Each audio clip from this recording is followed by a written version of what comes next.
বিয়ের পর প্রথমবারের মতো শ্বশুরবাড়িতে পা রেখেই তিক্ত অভিজ্ঞতা হল রূপুর। নতুন বউয়ের মুখ দেখেই শাশুড়িমা কান্নায় ভেঙে পড়লেন। এই বউ কিছুতেই বরণ করে ঘরে তুলবে না। রূপুর বাড়ির লোক নাকি তাদের কঠিনভাবে ঠকিয়েছে।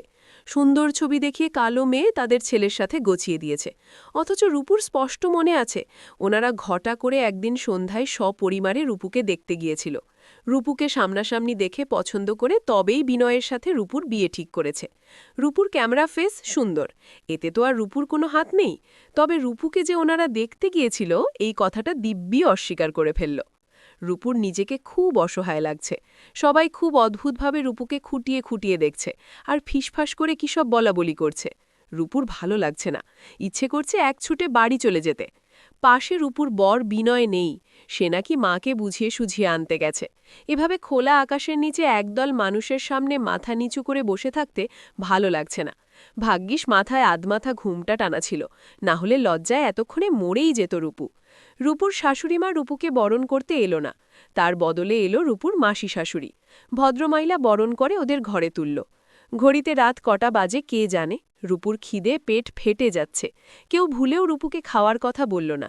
এই বাড়িতে পা রাখার পর বিনয়ের সাথে একবারও দেখা হয়নি রূপুর। আশেপাশে তেমন চেনা কাউকেও দেখা যাচ্ছে না। এখন কার কাছে একটু খাবার চাইবে রূপু? বিয়ের চত্বরে দুদিন ধরে বলতে গেলে একদম না খাওয়া রূপু। বাসি বিয়ের পর ওদের ভাত খেতে দেওয়া হয়েছিল।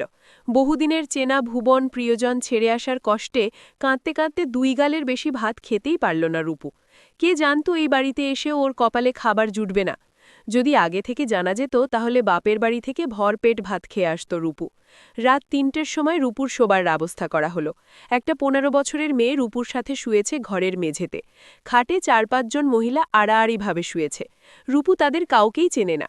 রূপু দেখল মেয়েটি জেগে আছে, ফিসফিস করে বলল, তোমার নাম কি? রীতা। সম্পর্কে আমি তোমার ননদ। বিনয় দাদা আমার মামাতো দাদা। ও, তুমি ভাত খেয়েছ রীতা? খেয়েছি তো। তুমি খাওনি? না। খাওনি কেন? কেউ তো আমাকে খেতেই ডাকল না। মাকে একবার বলতে শুনেছি, নিয়ম অনুযায়ী তুমি আজ রাতে এই বাড়ির ভাত খেতে পারবে না, কাল বউ ভাতের পরে খাবে। ও, চিরবিরে খিদেটা অনেক আগেই মরে গেছে। খালি পেটে পরপর 2 গ্লাস জল খাওয়ার জন্যই নাকি কে জানে পেট পাকিয়ে বমি আসছে। হঠাৎ রীতা রূপুর এক হাত চেপে ধরল, কানের কাছে মুখ নিয়ে ফিসফিস করে বলল, কিছু মনে করো না বৌদি, তোমার জন্য পাশের বাড়ি থেকে ভাত আনানো হয়েছিল। পিসি মানে তোমার শাশুড়ি মা তোমাকে দেখে পছন্দ না হওয়ার কারণে অতিরিক্ত রাগের মাথায় ভাতগুলো ফেলে দিয়েছে। রূপু দীর্ঘশ্বাস ফেলে পাশ ফিরে শুল। বিয়ের শুরুতেই ওর সাথে এত কুৎসিত একটা ঘটনা ঘটল। বাকি দিনগুলো কিভাবে কাটবে কে জানে। খিদে পেটে সারা রাত এক ফোঁটা ঘুম হল না রূপুর। সকালে বাসি বিছানা গুছিয়ে উঠে দাঁড়াতেই মাথাটা কেমন চক্কর দিয়ে উঠল। বিনয়ের সাথে রূপুর দেখা হলো সকাল 11টার পরে। নিয়ম অনুযায়ী আজও একসাথে স্নান করতে হবে। ওরা দুজন বাথরুমে ঢুকতেই বিনয় নিচু কণ্ঠে বলল, মায়ের ব্যবহারে কিছু মনে করো না রূপু। মা খুব সেন্সিটিভ মনের মানুষ, অল্পতেই রেগে যায় আবার অল্পতেই খুশি হয়ে যায়। মায়ের এতটাই মন খারাপ ছিল। মাকে ফেলে রাতে আর তোমার কাছে আসতেই পারলাম না।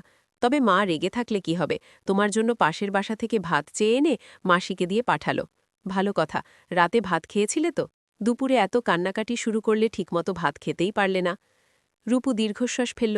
রূপু যদি এখন বলে আমাকে কেউ ভাত খেতে দেয়নি, তাহলে কি বিনয় বিশ্বাস করবে? জীবনেও করবে না, উল্টো রূপুকেই ভুল বুঝবে। যে বা যারা বিনয়ের সামনে এত নিখুঁতভাবে অভিনয় করতে পারে, তারা নিশ্চিত ভাতের ব্যাপারটা অস্বীকার করতেও দুবার ভাববে না। উল্টো সবার সামনে রূপুকেই মিথ্যেবাদী বানিয়ে দেবে। কি দরকার যেচে পড়ে আরও একবার অপমানিত হবার?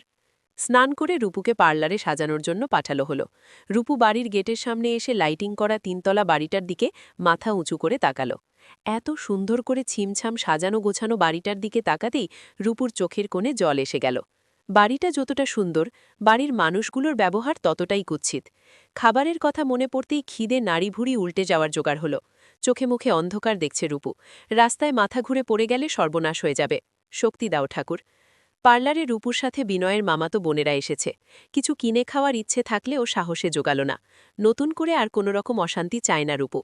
বিনয় যখন ভাত কাপড়ের থালা নিয়ে রূপুর সামনে দাঁড়াল, সাদা শুভ্র ফুলের মতো ভাত দেখে রূপুর চোখে জল এসে গেল। জীবনে কত ভাত যে নষ্ট করেছে রূপু, একে একে সব চোখের পাতায় ভেসে উঠল। তবে কি ভাতগুলো রূপুকে অভিশাপ দিয়েছে? কি জানি। বিনয় ভাত কাপড়ের থালাটা রূপুর হাতে তুলে দিয়ে দুজনে ভাত খেতে বসল। ভাত দেখে মনে হলো রূপু সবগুলো ভাত একাই খেতে পারবে। শুধু কি এক থালা ভাত, এক গামলা ভাতও খেয়ে ফেলতে পারবে। অথচ ৪-৫ গাল ভাত খাওয়ার পর আর ভাত খেতে ইচ্ছে করল না।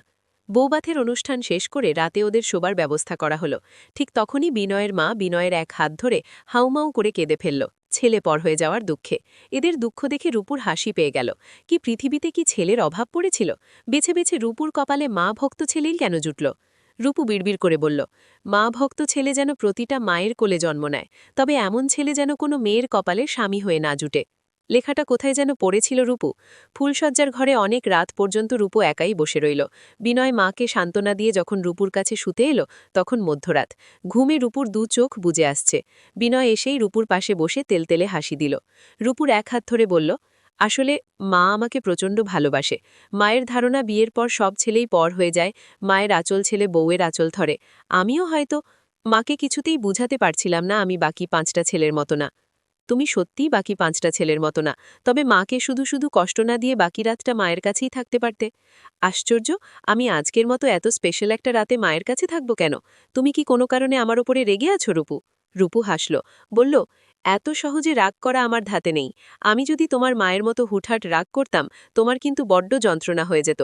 এসে থেকে তো দেখছি মায়ের রাগ ভাঙিয়েই তো কুল পাচ্ছ না, বউয়ের রাগ ভাঙাতে কখন? রূপু, শোনো, তুমি যা ভাবছো ব্যাপারটা আসলে তেমন না। আমার মা খুব ভালো একজন মানুষ। আসলে অনেক রাত হয়েছে, আমার প্রচণ্ড ঘুম পাচ্ছে। তুমি এভাবে কথা বলছো? রূপু কোনো কথা না বলে পাশ ফিরে শুয়ে পড়ল। বিনয় কি করবে ঠিক বুঝতে পারল না। আজকের রাতকে ঘিরে ওর অনেক স্বপ্ন ছিল। রূপুর জন্য একটা গিফটও এনেছে, পাঞ্জাবির পকেটে আছে। রূপুকে ডেকে কি গিফটটা দেবে? রূপু, রূপু, আশ্চর্য, এত তাড়াতাড়ি একটা মানুষ ঘুমিয়ে গেল কিভাবে?